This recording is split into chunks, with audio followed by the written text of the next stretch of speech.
Welcome, everyone. Welcome. I think we'll have some people coming in, trickling in and finding seats, but I want to kick you off so we have as much time as possible for our amazing panel. For those of you who haven't met me yet, my name's Sasha Suda. I'm the George D. Widener Director and CEO of the Philadelphia Museum of Art. And, I'm here really just to welcome you to our space to celebrate the final panel discussion for a project or a series called Refocus.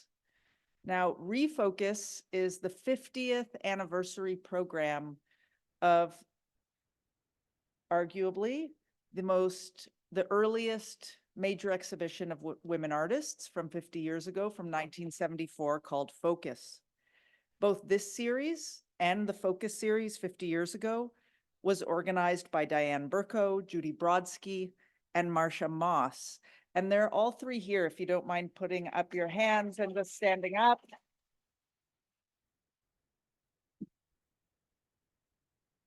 Very humble.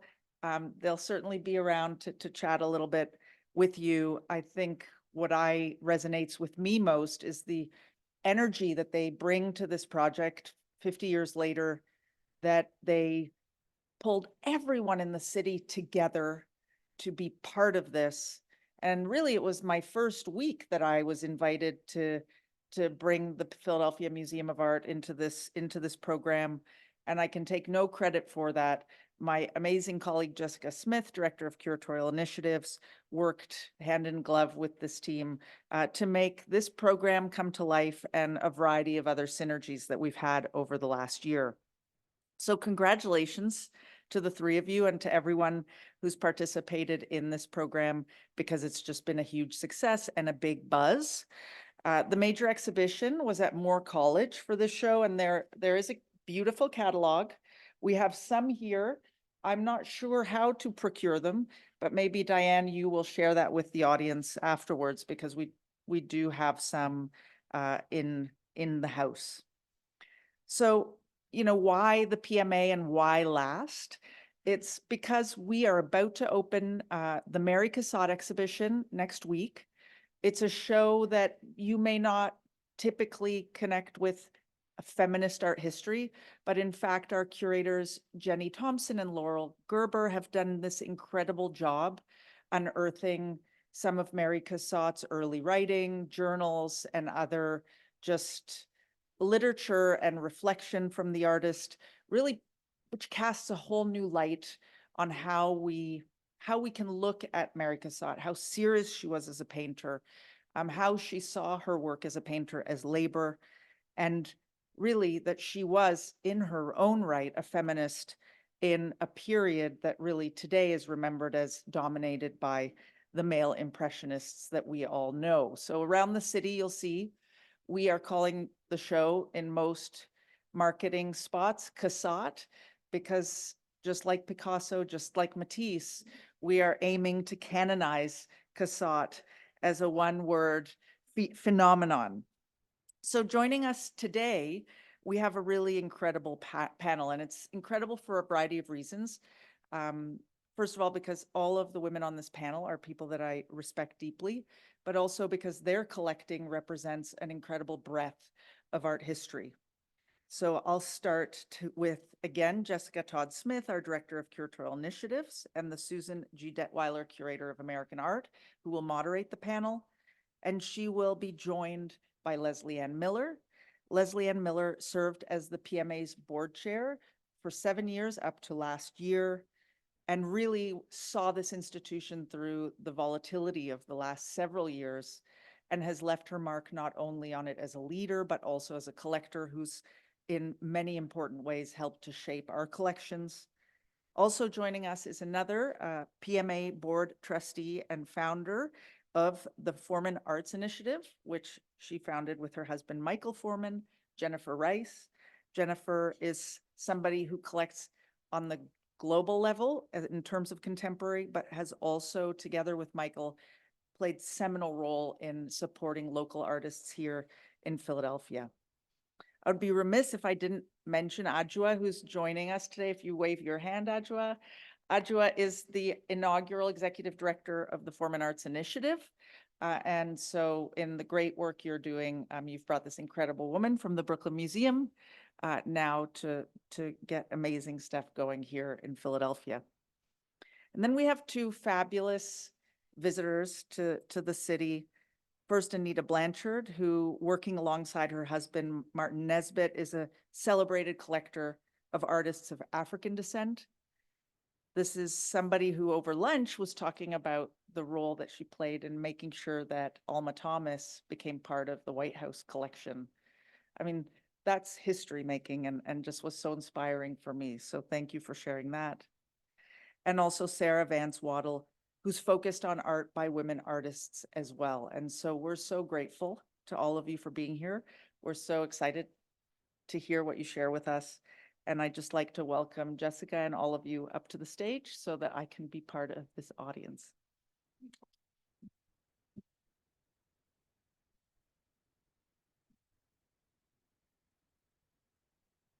Thank you so much, Sasha. So that's Sasha.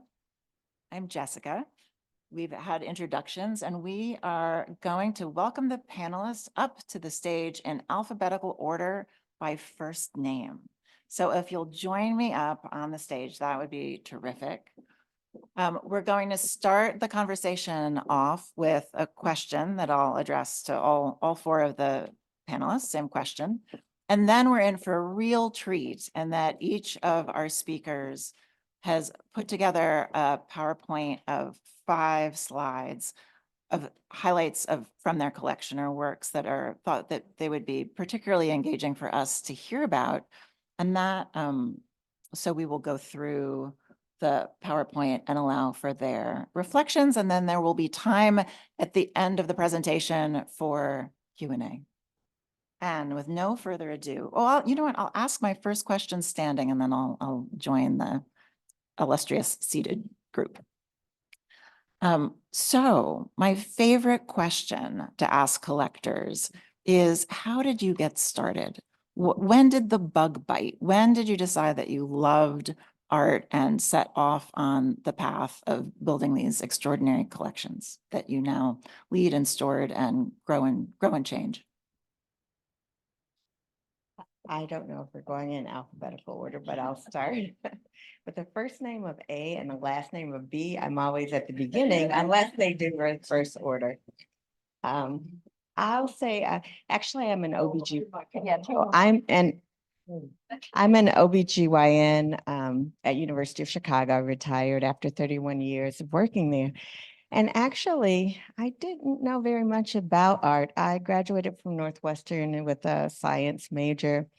But when I was a resident at University of Chicago, there was an amazing mentor and OBGYN named Dr. James Jones, who would often bring art magazines and leave in labor and delivery. So back when I was training was before the 80-hour work limit. So you worked day and night and night and day. So sometimes you got tired of reading medical journals. So I started flipping through all these great art magazines and I caught the bug.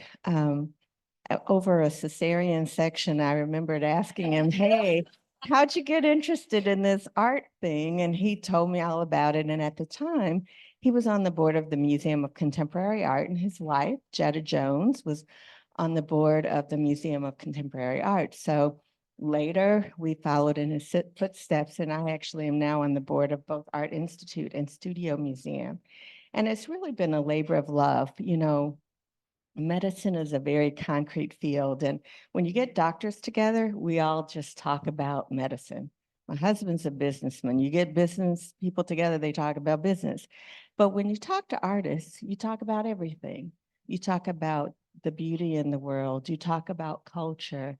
And I just really enjoyed it. It was a wonderful escape for me that really has kind of become an addiction now.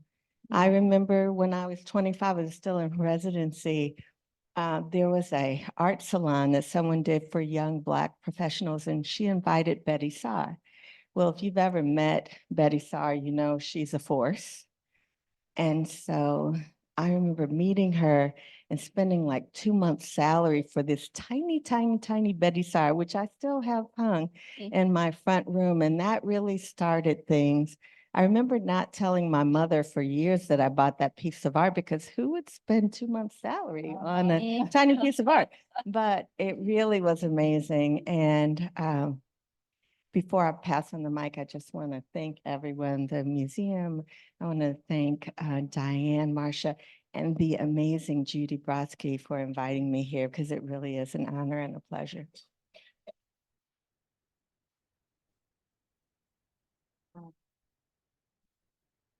What you said really resonated with me, and I feel like we've somewhat been on a similar path. So my husband and I began collecting art shortly after we met. We met when we were in our 30s, our early 30s, and it was date night for us. That's what we did. We would go to shows or galleries or museums or auctions. And it was just what we loved to do. It was a labor of love, like you said. And it does quickly become an addiction. It's a slippery slope. But we started small, we started, like I said, collecting student work from auctions, from all the wonderful art schools that we're blessed to have here in Philadelphia. We collected works on paper, they were things that we could afford at the time. And as our resources grew and as we sort of educated ourselves, and neither one of us has an education in art history or any kind of formal background, but the more you look, the more you know about what you're drawn to, what you like. And the more you look, you also start giving yourself some guidelines, right? Because there's no dearth of amazing art to choose from out there. So you almost have to set guidelines for yourself. So we started collecting abstract expressionism, and we did that for many years. And then I would say about 10 years ago, we made a shift to collect women artists and artists of color. And there are really two reasons that we made that shift. One was because it was really the art that we were most drawn to. It was the art that spoke to us. My husband and I have somewhat of a different approach to collecting. I am very emotional about it. And that's not to say that's a woman trait, right? We need to be very specific about that. But I have a visceral reaction to art, and I want to have a visceral reaction to art. Michael is much more analytical. He'll do a lot of research. I tend to be much more open to emerging artists. So between the two of us, we're a good team, and we do work as a team when we collect. But anyway, the other reason we made the shift about 10 years ago is we realized these were artists that were undervalued in the marketplace, severely undervalued when you looked at their white male counterparts. Women and artists of color were, commanding much lower prices for their art. And it wasn't a mercenary decision to start collecting. It wasn't like, oh, we see a bargain out in the marketplace, we want to do that. We wanted to make a conscious effort to marry our values with the art that we were collecting. So it's been a fun ride, like you said. It's not just about the art itself, it's about the stories they tell and the people that you meet along the way. So it's just been a really fun experience for us.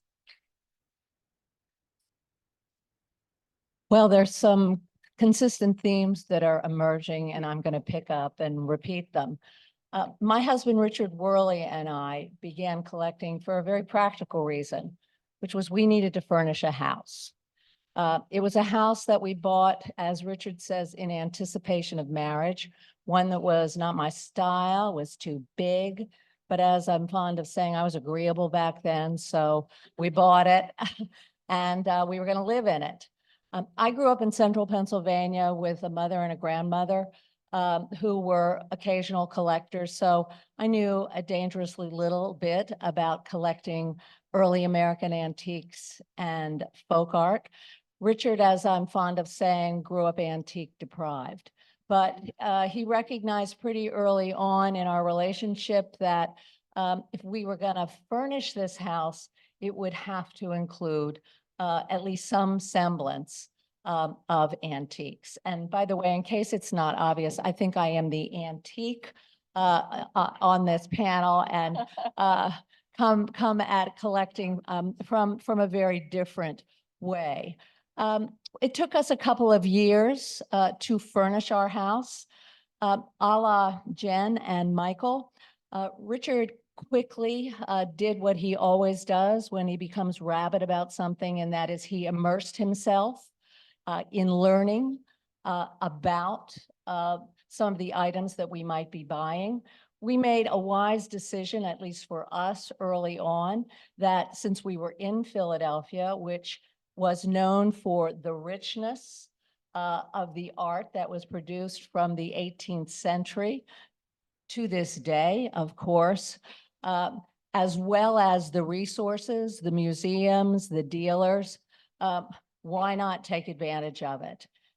We certainly could have collected from other parts of the country, but Philadelphia suited us very well. And frankly, we were also interested by the prospect of stewarding some of the items that we bought. And to this day, we feel a responsibility for them. Let me say early on that we bought things because we liked them and because we learned about them. We didn't buy them for an investment. And that's a good thing because they have really fluctuated in value depending upon the items themselves. We started off, as I said, furnishing a house. And like my colleagues on this panel, by the time we were done with this house, we clearly knew we had a problem. We were addicted.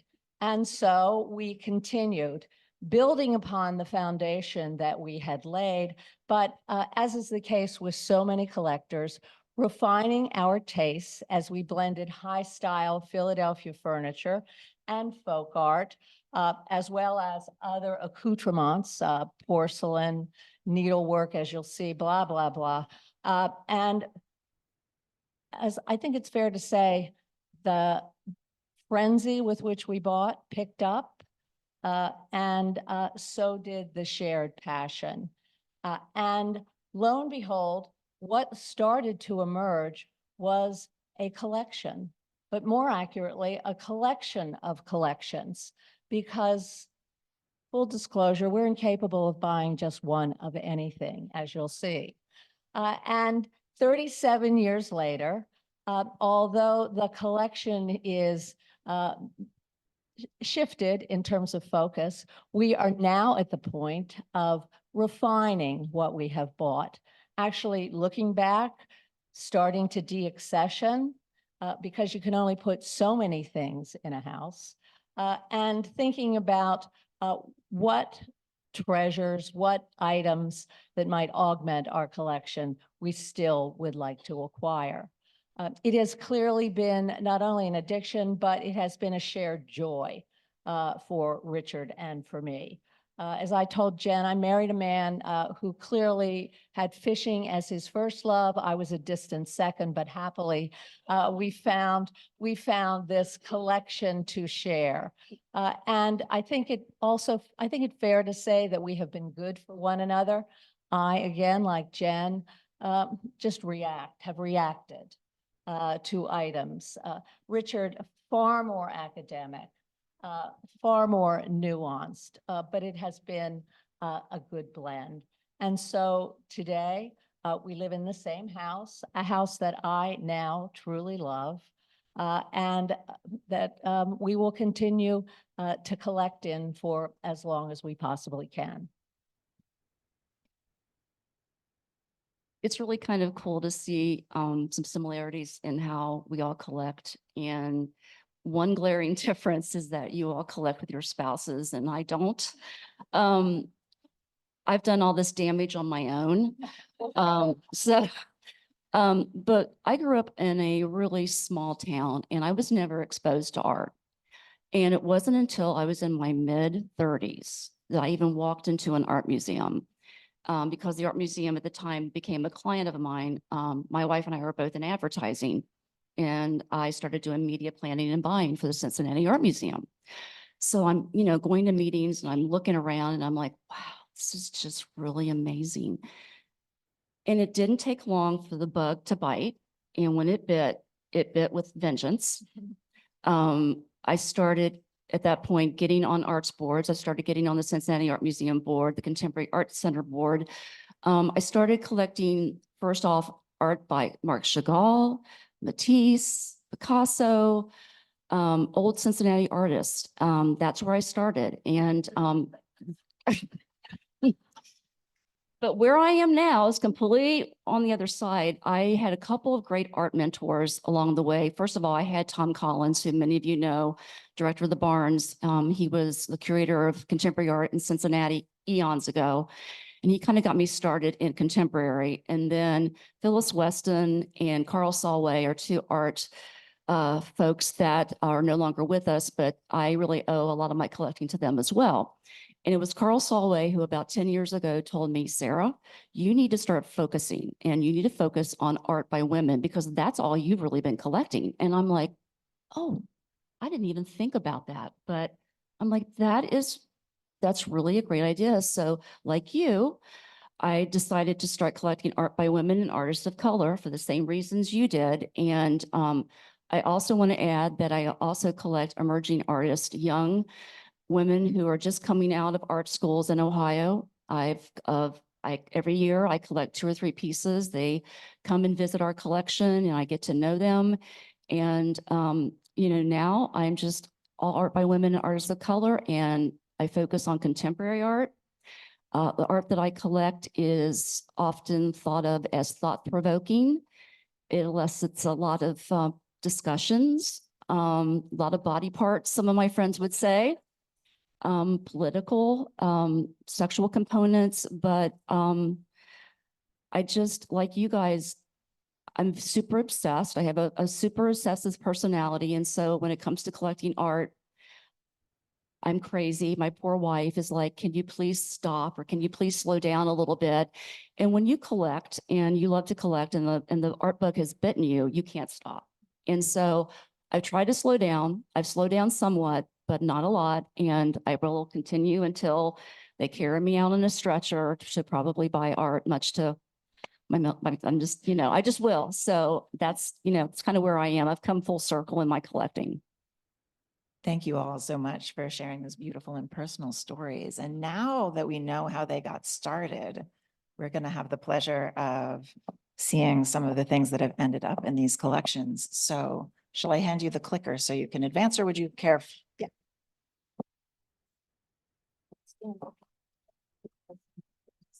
Oh, thank you. So I have to say, thank you. By the way, I love your outfit. It's very chic. Oh, wow. We have to talk. That's the one thing about art. It's so different from medicine. I mean, I remember one time I wore some pajamas to an art opening and people thought it was the most amazing thing. And I was like, wow, okay. But I digress. But when I think about art, it's so much less about the object and more about the relationships. And I really started my collection based in Chicago because that's where I live. And it's an amazing community of artists, of curators, of collectors. And unlike many other places, it's really everybody feels very open to sharing. So when I look through the pieces, it's kind of like looking at your children or looking at things that are deeply personal. I have had the benefit of having great friendships with people like Carrie James Marshall, Dawood Bey, Theaster Gates. And so we really have a great community. And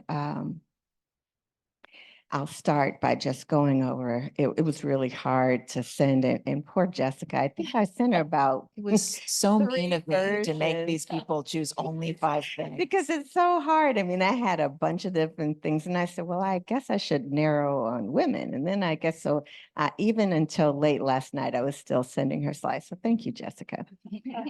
But being an OBGYN, obviously mother and child is something that's really important and personal to me. And I have collected a lot of art based in what I do as a profession.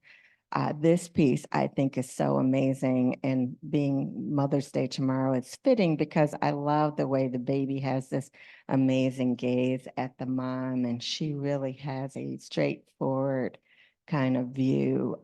It's by Amy Sherrill, who I've gotten to know over the years, and this predated what she's most known for now in the portrait that she made of Michelle Obama. But again, I would say it's much more about the relationships of the artist than the object for me. And I'm proud to say that about 70 or 80% of the artists we collect are friends. And for that reason, I mainly collect on the primary market. And of the 400 pieces we have, I haven't sold any because it would be like, I can't have Carrie James Marshall come to my house and say, hey, what happened to that painting that was in your dining room that I hung on Christmas Eve? So it's been an interesting journey that we have. This is a piece by Amanda Williams. And what I also value about art, it really tells the story of our history and our culture. Amanda Williams is an amazing artist who lives right in our neighborhood. She was an architect by training. And she did this colored theory series. She paint these abandoned houses that were on for demolition in these under-resourced neighborhoods. But the colors tell a story because in her mind, growing up in a segregated place like Chicago, she felt like she could never separate her identity from race and color. So the colors she chose actually represent colors of Black consumerism and sometimes exploitation, but also Black entrepreneurship. If you look at the pink house, it's luster pink oil, which is a hair product, and every Black woman in the room, raise your hand if you know what that is. But it actually, the Luster family came from Chicago. Similarly, one of the blue houses is from Blue Ultra Sheen, which also was from a Black entrepreneurial family. Yeah, I got your sister up there. So, but then there are other things like the Flaming Red Hots of one, the Currency Exchange, and then Royal Crown and Newport cigarettes. So both exploitation and consumerism and entrepreneurialism. So one of our favorite pieces, and again, a Chicago artist. This piece is actually on loan right now at ICA Boston, and it's by an amazing Dominican sister who actually did this piece many, many years ago. So I encourage you to go see the show. This piece also is by Julia Phillips, who teaches at Art Institute, a place I retired from. And her works really, really speak to me as an OBGYN. And when I retired, I gave her all of my old instruments and all of my old textbooks because I really feel like she knows what it's like. Her art speaks to womanhood. And this piece is actually in the Whitney Biennial, but she went through a journey to conceive, and she now has a beautiful little girl, but she did the phases of the process of conception and fertility. And I wanted to include this because there are so many issues regarding reproductive rights for women. I wanted to give a shout out to her because I think her artwork is so important now more than any time. I have a definite girl crush on Simone Lee. And if you know, she was the artist who represented the American Pavilion in the last Venice Biennale. Simone went to high school in Chicago. And this is actually a really interesting piece because it actually is, it gives a nod to a historical piece of the God, the messenger God, except it's a man, and where you see that split, he has genitalia. That piece is at the Getty Museum. But I thought this was such an amazing piece. And if anyone knows about Simone and her practice, it's as much about objects as it is about women's advocacy. So she was the artist in the Venice Biennale, but she had a convening of about 500 women who all traveled to Venice during the time. And if you look online, you can see it was a 3-day transformational series on the arts and women. And what I thought was most cool, we're all getting on the plane going to Venice, and you knew every Black woman on that plane was going to Simone's convening. So obviously it was more women, but it was just really, you gave that nod in recognition. And it was just such a special time that I felt like I had to have this piece. Not only did I acquire this piece, but at the time Art Institute acquired Sharifa, which is an important part of their collection. And I just want to, before I finish, make a shout out to Art Institute, which is going to have an important program called Project a Black Planet coming up in December. I think it's one of the first shows that we've had on Pan-Africanism. And I think that's another part of collecting. It's not just about the work and the relationships, but it's creating change and meeting people where they are. Not everybody's used to going to galleries or can afford to have art in their home. But I've really tried to be very involved in the organizations that I'm part of so that people can feel comfortable where they are finding art and that beautiful things can happen in all spaces. So thank you.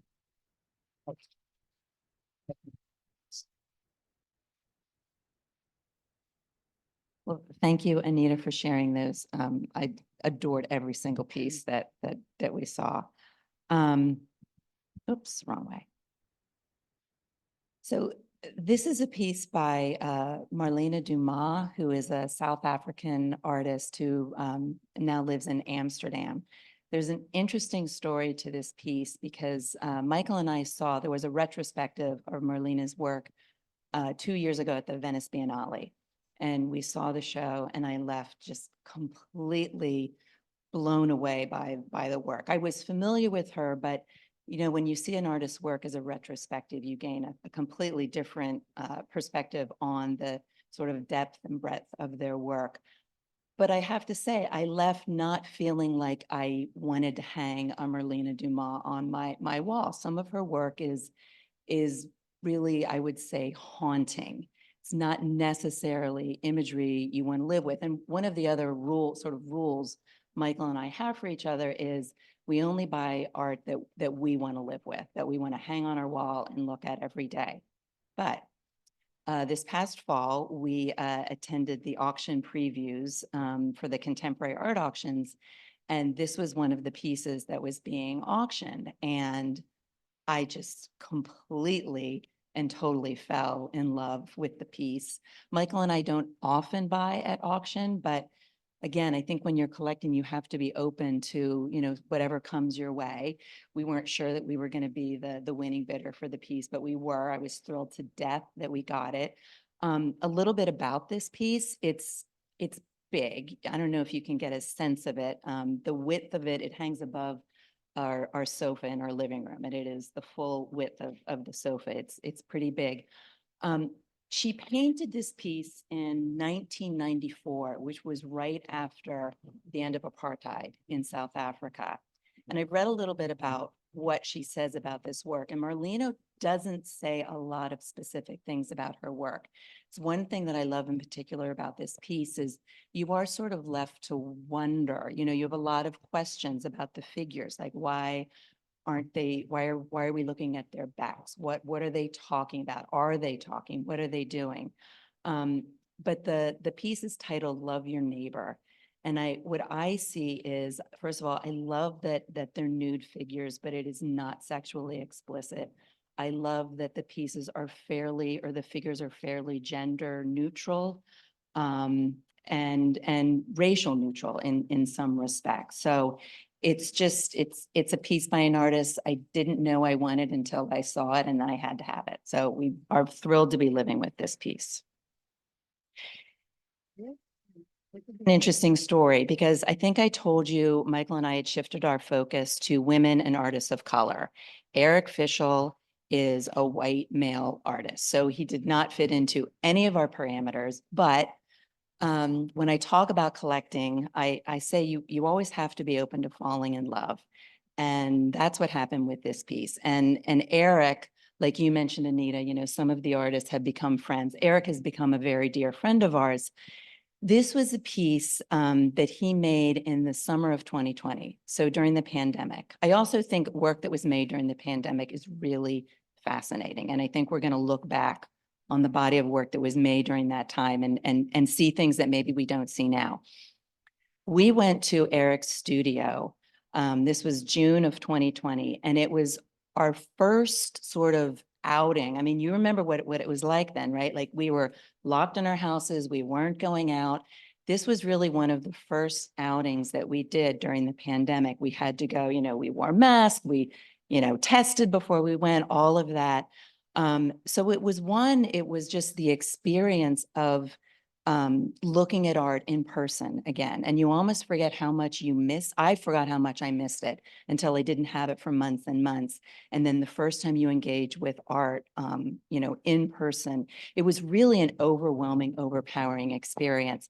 But I also, I looked at this image and it said so much to me about what I was feeling personally during the pandemic.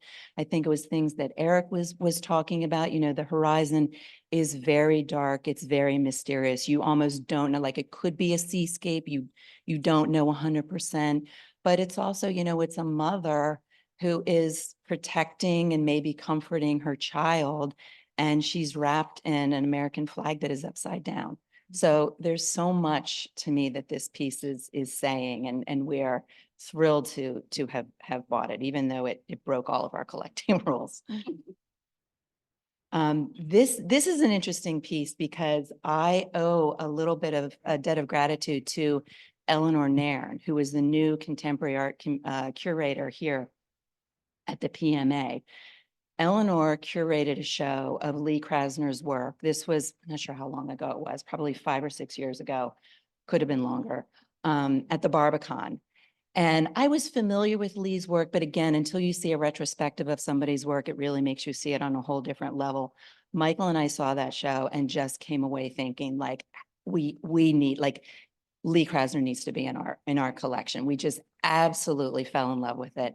So this is a piece that came available. It was offered to us.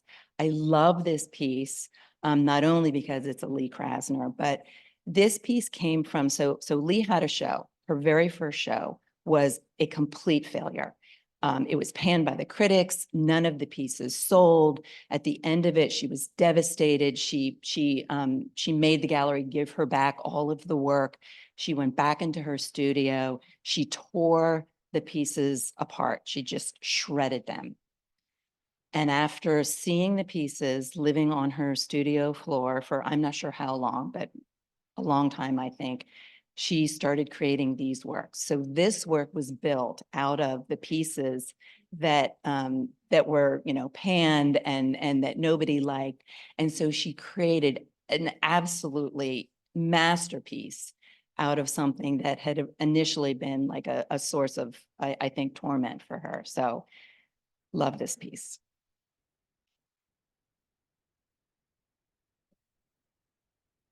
James Marshall. Before I talk about the piece, I'll tell you how we acquired this piece. This was another piece that we acquired at auction. It was, again, like pre-pandemic, probably 7 or 8 years ago. We were already fans of Kerry James Marshall by this time, but we didn't own any of his work. And, he is such a hot artist right now, unless you're personal friends with him, it's hard to get a piece. So this was a piece at auction. There was another Kerry James Marshall piece that was at auction at this same auction. And it was this massive, gorgeous, sexy, dynamic, important piece. And I mean, when I say massive, it was probably the size of this back wall. It was huge. And it was getting all of the attention. So this piece was flying a little bit under the radar. I remember talking to my husband about it. And I'm like, I'm not sure we'll get it, but I think we should try because I love this piece as much as the other. And that's exactly what happened. It didn't get a lot of attention. Michael and I were lucky enough to get this piece. Coincidentally, as current events are today, the buyer of the big sexy piece was P. Diddy. So might be coming back on the market. I don't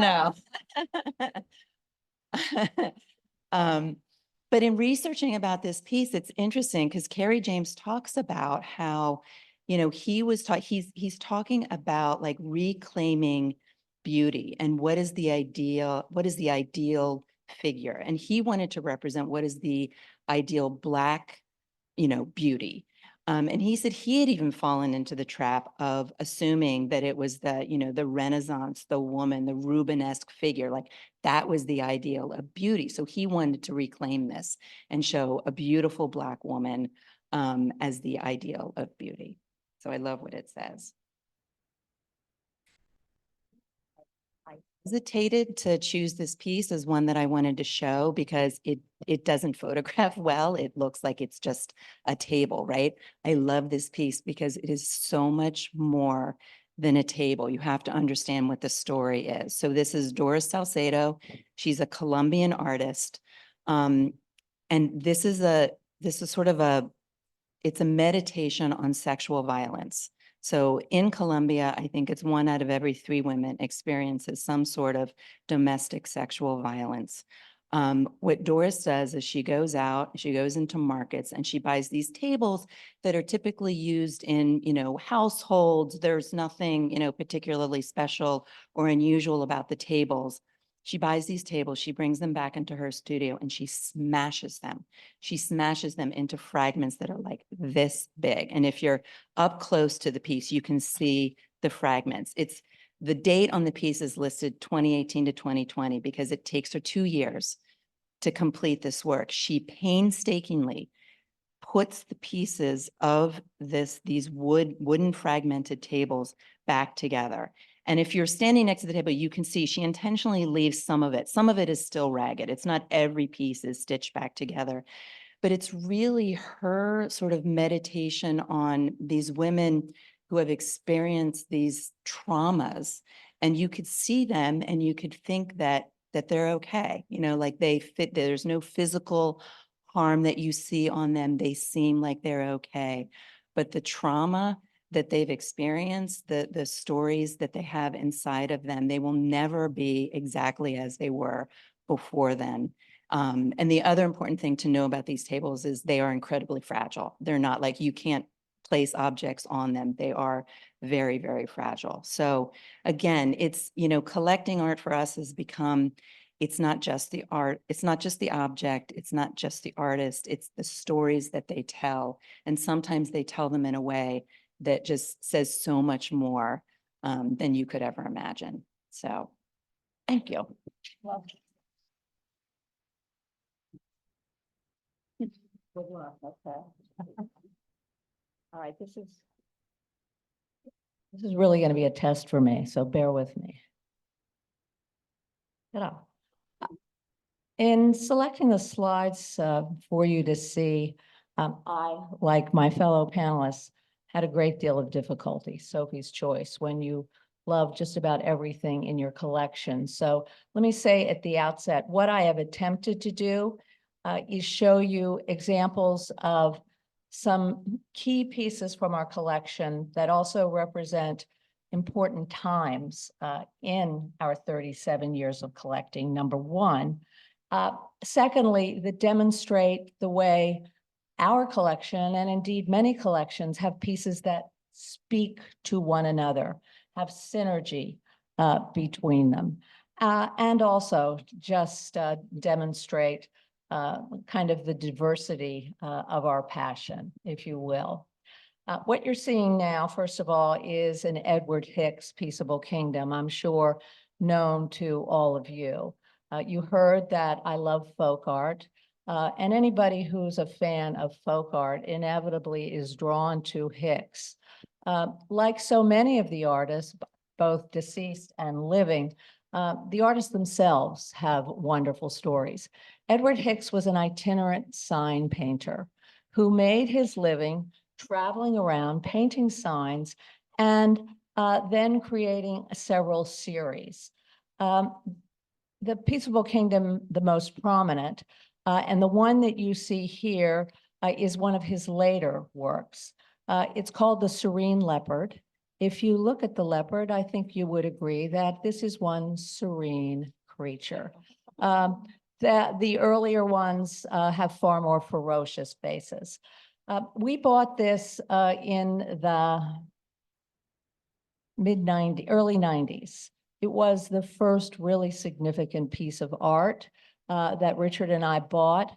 And it was when I decided maybe I'd stay married to him after all. Interesting story behind the purchase, which shows you some of the fun.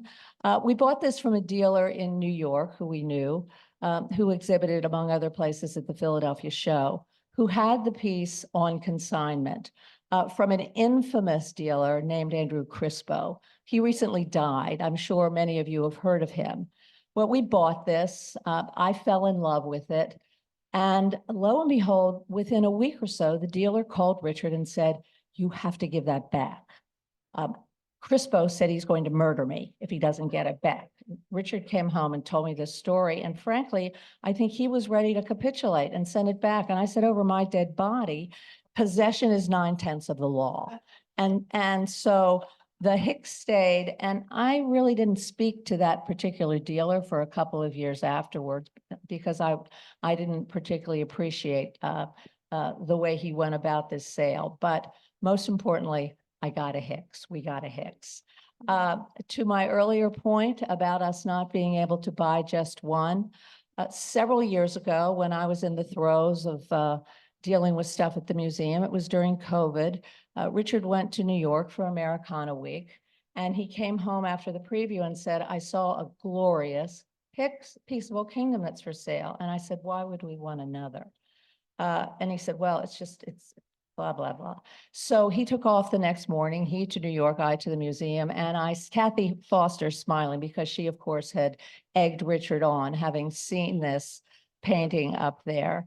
And I remember saying to him, "Just use your good judgment, would you please?" So, of course, he came home having purchased another Peaceable Kingdom, and an earlier version, and it now hangs over the fireplace in our family room, talking to another Hicks. Hicks also known for his Penn's treaties, depicting various scenes of William Penn signing a treaty with the Lenapes. Another series was Washington Crossing the Delaware. The Philadelphia Museum of Art has one of them, which you can see. And I think, do you have a Peaceable Penn's treaty? Yeah, I thought so. So all on view. The one beside it, you can see, is a work of Horace Pippin. It's one of his Holy Mountain series. Pippin painted 4, actually he painted 3. One is incomplete. One is on view at the Met. One is in a private collection, as was this one. These two paintings are synergistic because this is Horace Pippin, who painted in the mid-1940s. He had been injured in the war, came home, and painting was a way of rehabilitating himself. His subjects were varied, and in fact, our first Pippin, again, we can't buy just one, we purchased early on at a very good price. Back when Richard said in advance of buying it, "Who's Horace Pippin?" And my mother happened to be visiting, just looked up and said, "Richard, buy the damn thing if you can." And so we did. We had been fans of Pippin's since we saw a retrospective of his works at PAFA in the early 90s. Brava. So these two actually hang in my office, or Command Central, as we call it, one on one wall and one on the other. And they really do speak to each other because Pippin has picked up on the same message that has inspired the Peaceable Kingdom in very different ways. It is on its way to New York to be exhibited at the Whitney this September as part of an exhibition actually featuring Alvin Ailey. But again, synergy, a relationship between Ailey and the Peaceable and the Holy Mountain.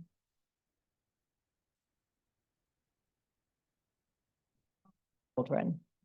They hang in our master bedroom and they put us to bed at night and they wake us up in the morning.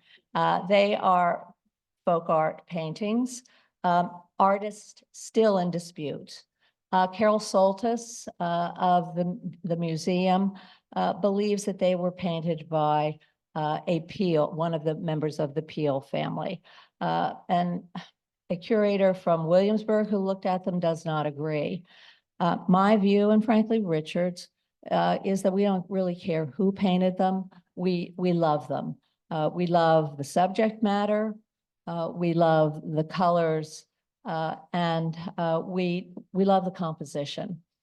We have been on the hunt, just so you know, for that little yellow chair. That's a little yellow Windsor chair that is reputedly still out in the public domain. So if any of you happen to be at an auction and see a little yellow chair, please give us a shout. These came to our home in kind of a typical Leslie and Richard way of collecting. We saw them for the first time at the New York Antique Show and oogled over them, walked away agreeing that they were extraordinary, did nothing, thought about them, saw the same dealers from whom we ultimately bought them at the Philadelphia show that spring. They did not have them, but they were still on consignment. That was April. I continued especially to think about them. And in June, when we were having some photographs taken on a busy Saturday of some pieces of our furniture, I said to the dealer, you know, I think that would be a good day for them to visit. So lo and behold, they arrived and we hung them. And as I said, they have never left until they came to the PMA. They are currently on exhibit in the new American galleries. They are promised to the museum. And frankly, the only way that we let them go was because the museum produced 2 wonderful reproductions that have replaced them. And so we have not lost the presence of the McConnell children. Richard thinks they're such a good copy that he said, well, why don't we just go ahead and follow through on the promised gift now? And I said, no, no, no, no, no. But at any rate, wonderful folk paintings.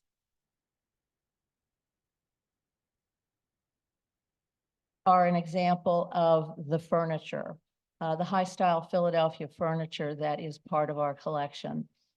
You don't see too many stools on the market today because they were very heavily used in the time that they were made. If you look at their wonderful legs, their delicate legs, I think you can understand how with continued use, they might be injured and in fact fall apart. These 2 are particularly special because all their parts are there, and further because we can trace the provenance of them.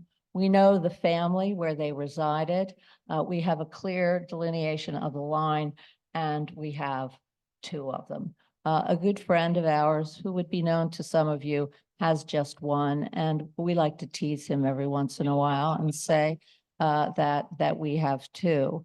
We also have been fortunate to acquire a couple of other pieces from this family. They all dwell in our living room, and we like to think that they are speaking to one another. And by the way, even though these stools are delicate, they, like everything in our house, which some might at first blush think is a museum, are fair game.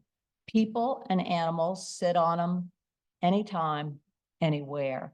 Our house is not a museum. We have been intent upon creating something that we can live in and enjoy. Oops.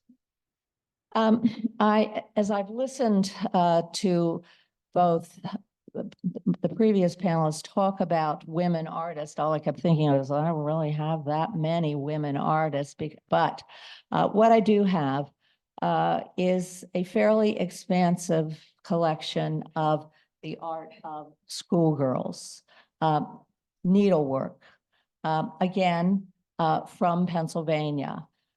These works demonstrated how young girls learned to read, write, and of course, to sew, which was important for their domestic responsibilities. The regions of Pennsylvania, starting with Philadelphia, going on into the counties, are very different and can be discerned as you study them. I have representation from across the state, a number from Philadelphia. I call them the high style.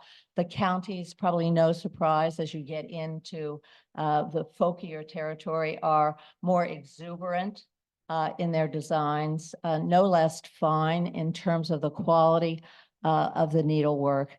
And the stories that lie behind them, each one has a story that I certainly will not tell you about now, but I will point you to the little one, probably the least colorful.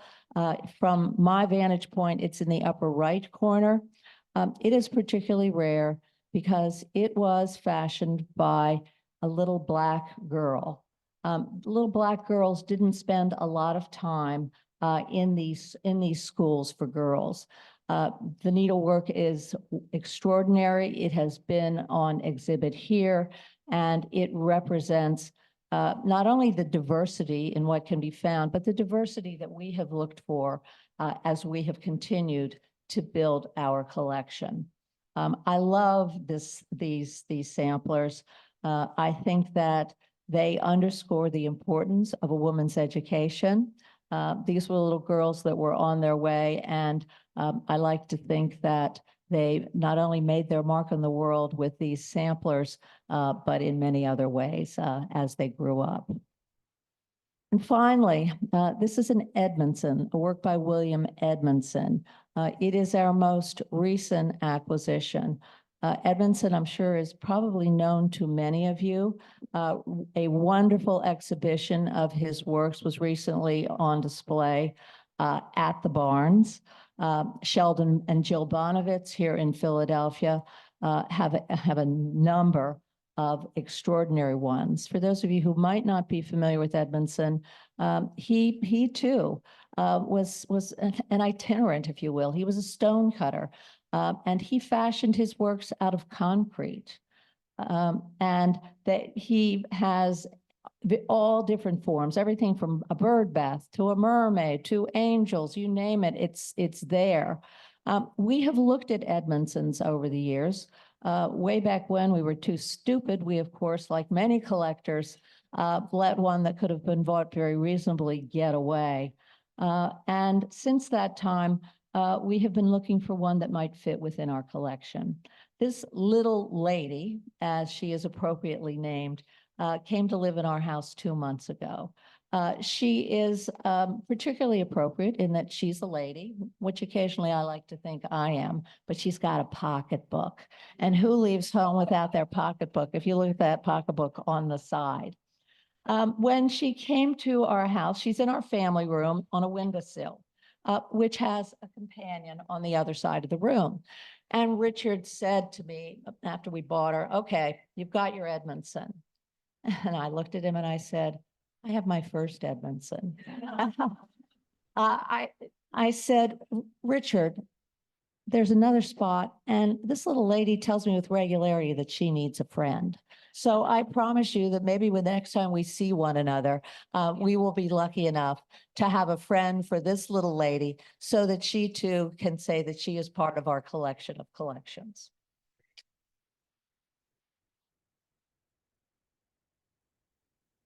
Well, this is a tough act to follow with all of you. So like you, people come into our home and when they say, oh, this is like a museum, we both just go, no, we live with our art as well. And we've always had, ever since we've been together, fur children, dogs.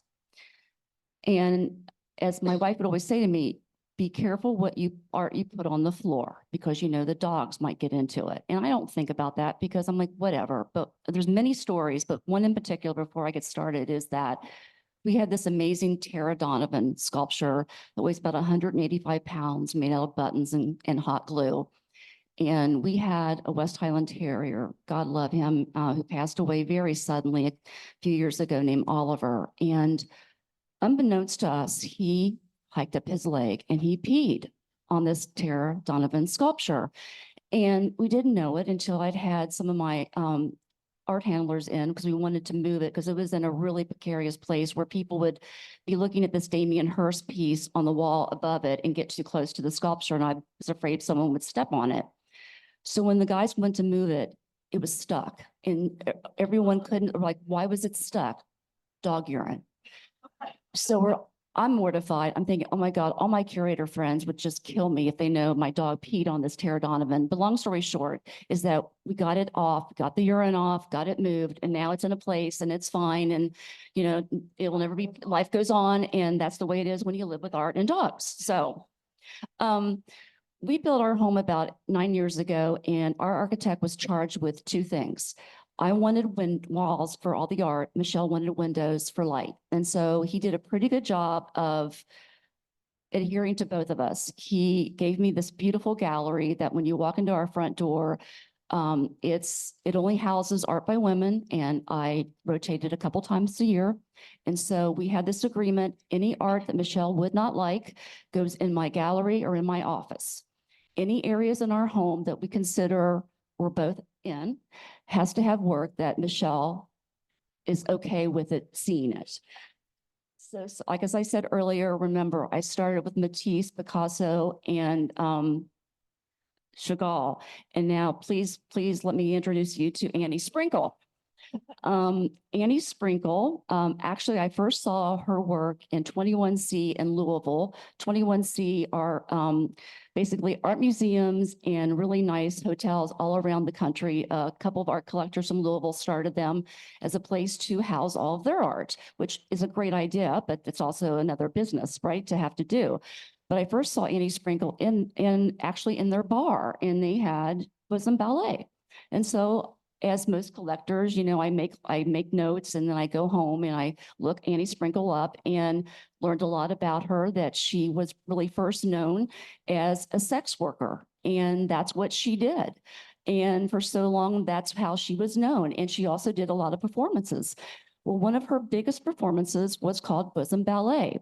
Now, Annie, being a sex worker, is very well endowed with natural boobs. These are not handmade in an operating room. These are her natural boobs. And so she did this piece paying homage to ballet and her boobs called Bosom Ballet. And this was one of the first Annie Sprinkles that I acquired. And one of my friends who's in the audience right now always comes in and goes, let me see booby art, because that's what she thinks she sees a lot in our house, but it's not really true. There's a few, but that's just the way it is. Most of the art that I'm showing you today, like Anita, I think I sent about 1,000 slides too, because we have about 800, 900 pieces of just work by women artists. So they are to my children, and it's hard to really cherry pick just a few pieces to talk about. This piece in particular is one of the newest pieces to our collection, Sonia Clark. And I first came in contact with Sonia Clark's work at the National Museum of Women in the Arts in DC. She had an exhibition there, and I just really fell in love with her. And so what I do is I'm an artist groupie. And so I love meeting artists. It's just, it thrills me. I get so excited, so charged.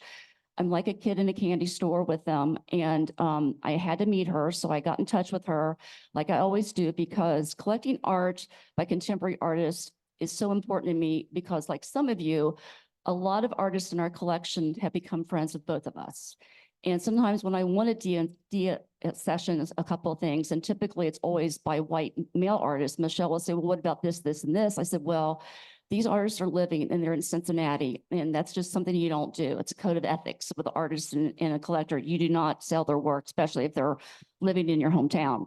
But this work in particular, I reached out to Sonia. She had a gallery, so I got in touch with her gallery. But I said to her, I said, you know, this is the first piece from you that I'm collecting. Can you give me some thoughts of maybe consider me in some directions? Because she had a series of this work, and it's called For Colored Girls, a Rainbow. And there's several pieces of these types of sculptures in an exhibition of her work. And there were many of these to choose from. And so she sent me a few. But what Sonia does, she does a lot of fabric work, and she also does a lot of work with hair and combs. She likes to speak to issues of racism, of cultural issues, and her work is just magnificent. And so it's really nice. Like I said, this is one of the newest pieces to our collection. Okay, this work is by actually a friend of ours now, Patricia Cronin, and she and her wife, Deb Cass. Deb is a painter, so we have work by both of them in our collection.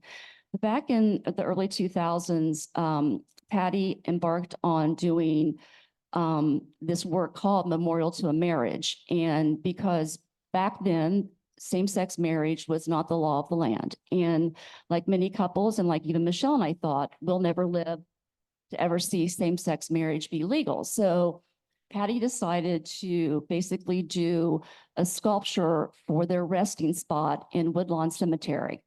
So this piece in life-size bronze is in Woodlawn Cemetery in New York, and it is their resting spot. And what Patty thought when she did the work, and this is she and Deb in a loving embrace, she thought, well, what we don't have in life, a marriage, we'll have in death.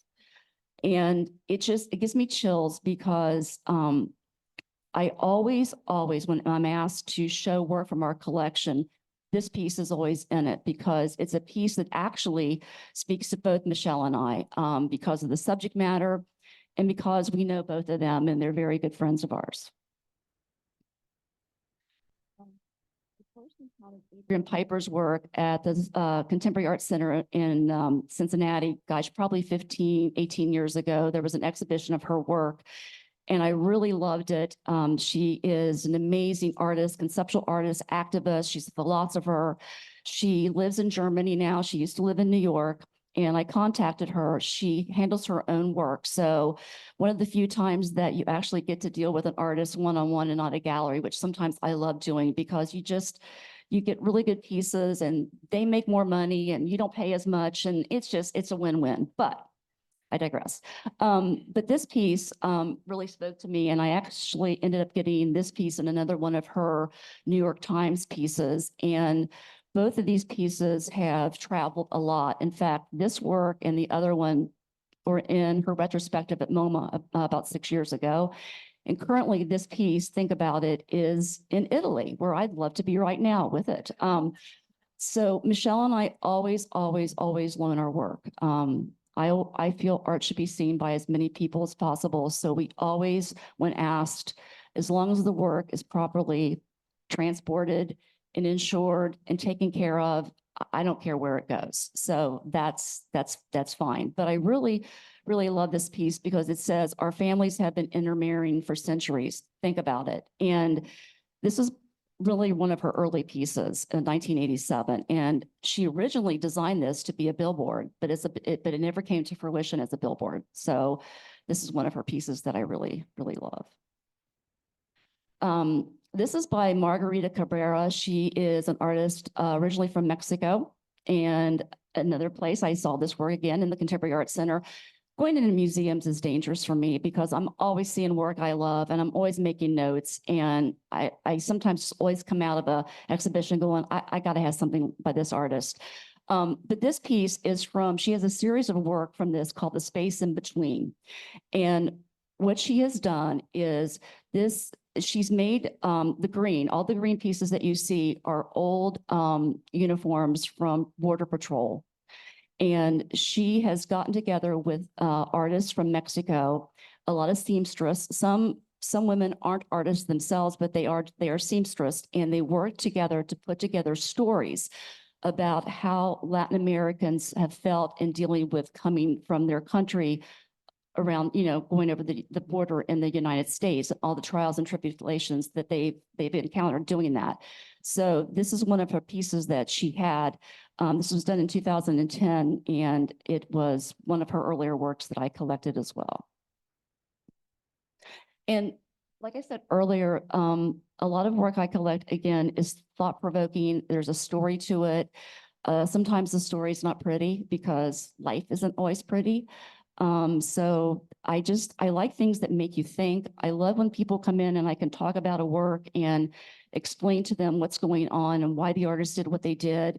And they're like, I get it. Because sometimes some of my friends are like, oh my God, you actually paid money for that? And I'm like, yes, I did. So this is another piece I bought really early on by Sue Williams. And Sue is a feminist. She's an amazing painter. When you first look at her work from a distance, her work looks very abstract. She even says it has some essence of graffiti. She even calls some of her images pornographic. When you get up close, you can actually see the body parts. And this piece, she did a lot of work that talked about gender, sexuality, and violence against women. And a lot of her work entails work about that. So that's it for me. Thank you all so much. I feel like it's been operatic. We've had passion. We've had friendship. We've had threatened murder. We've had, the whole gamut of human emotions, which is one of the things that art does so well. A great privilege of my job is from time to time getting to see a slice of a private collection. And it always feels like such a privilege to see what appeals to you, what's meaningful to you. I am so extremely grateful to you all for sharing your collections so eloquently with this audience. We're a tiny bit over time, but can we have like one question? This is my police backup over here, but a question for our wonderful speakers, if you will.